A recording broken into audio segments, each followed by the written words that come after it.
مفتی صاحب کے YouTube channel کو سبسکرائب کیجیے، مفتی عطاء الرحمن قاسمی۔ میں ہر غم سہ سکتی ہوں، تمام مشکلات برداشت کر سکتی ہوں، لیکن اپنے ساتھ کسی سوتن کو برداشت نہیں کر سکتی۔ حضرت حسن بصری رحمہ اللہ بہت بڑے پائے کے بزرگ ہیں۔ وہ کہتے ہیں کہ ایک خاتون نے مجھے توحید سکھا دی۔ حاضرین نے معلوم کیا حضرت ایک خاتون نے، ایک دھوبن نے آپ کو کیسے توحید سکھا دی؟ حضرت حسن بصری رحمہ اللہ فرماتے ہیں کہ گرمیوں کی رات میں قرآن کریم کی تلاوت کر رہا تھا تو میں نے دیکھا، مجھے آواز آئی کہ پڑوسیوں کی طرف سے کچھ اختلاف کی آواز آ رہی ہے، لڑائی کی آواز آ رہی ہے۔ میں اور قریب پہنچا کہ دیکھو تو صحیح ہے، کیوں لڑ رہے ہیں؟ تو مجھے آواز آئی کہ بیوی شوہر سے کہہ رہی تھی کہ میں نے آپ سے بہت اچھے کپڑوں کی مانگ نہیں کی ہے، ہلکے کپڑے پہن کر زندگی گزاری ہے۔ میں نے آپ سے بہت اچھے کھانے کی، بہت اچھے پینے کی مانگ نہیں کی ہے، ہلکے کھانے میں زندگی گزاری ہے۔ میں نے آپ سے کبھی رقومات یا پیسے لینے کی مانگ نہیں کی ہے، کمزوری میں زندگی گزاری ہے۔ میں نے کبھی آپ سے ڈیمانڈ نہیں کی کہ مجھے کہیں آپ گھما کر لاؤ اور مجھے دوسری دنیا بھی دکھاؤ جس میں پیسے خرچ ہوں۔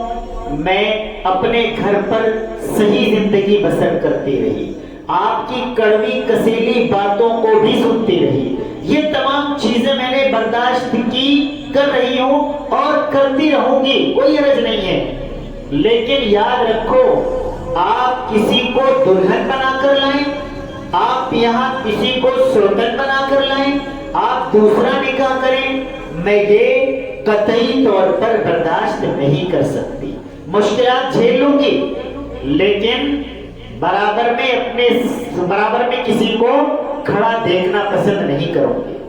حضرت حسن بصری رحمہ اللہ فرماتے ہیں کہ میں تلاوت کر رہا تھا، میں نے دیکھا قرآن کریم پر تو یہ آیت میرے سامنے تھی، ان اللہ لا یغفر ان یشرک بہ ویغفر ما دون ذلک لمن یشاء۔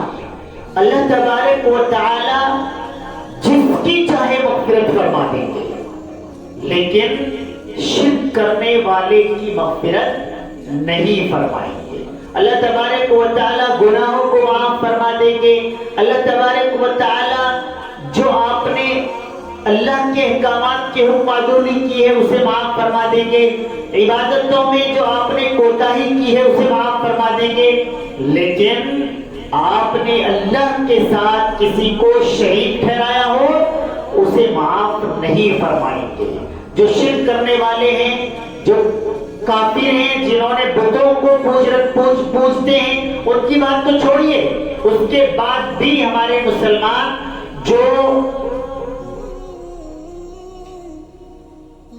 بزرگان دین کی قبروں پر جاتے ہیں، وہاں منتیں مانگتے ہیں، وہاں چادر چڑھاتے ہیں، وہاں اپنی ضروریات کا مطالبہ کرتے ہیں، وہ بھی ایک طریقے پر اللہ کے ساتھ کسی کو شریک ٹھہراتے ہیں۔ اللہ تبارک و تعالیٰ کا حکم ہے، آپ کی کوئی بھی پریشانی ہے آپ مجھ سے مانگیے۔ نبی کریم صلی اللہ علیہ وسلم کا فرمان ہے کہ اگر جوتے کا تسمہ بھی ٹوٹ جائے اسے بھی اللہ تبارک و تعالیٰ سے مانگیے۔ آپ تو کہاں مزاروں پر اولادیں مانگنے چلے جاتے ہیں، کاروبار کی ترقیاں مانگنے چلے جاتے ہیں اور دیگر چیزوں کی منتیں مانگنے وہاں پر چلے جاتے ہیں۔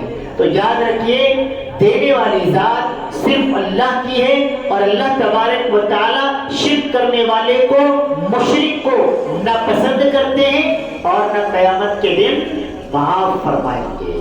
اللہ عمل کی توفیق عطا فرمائے۔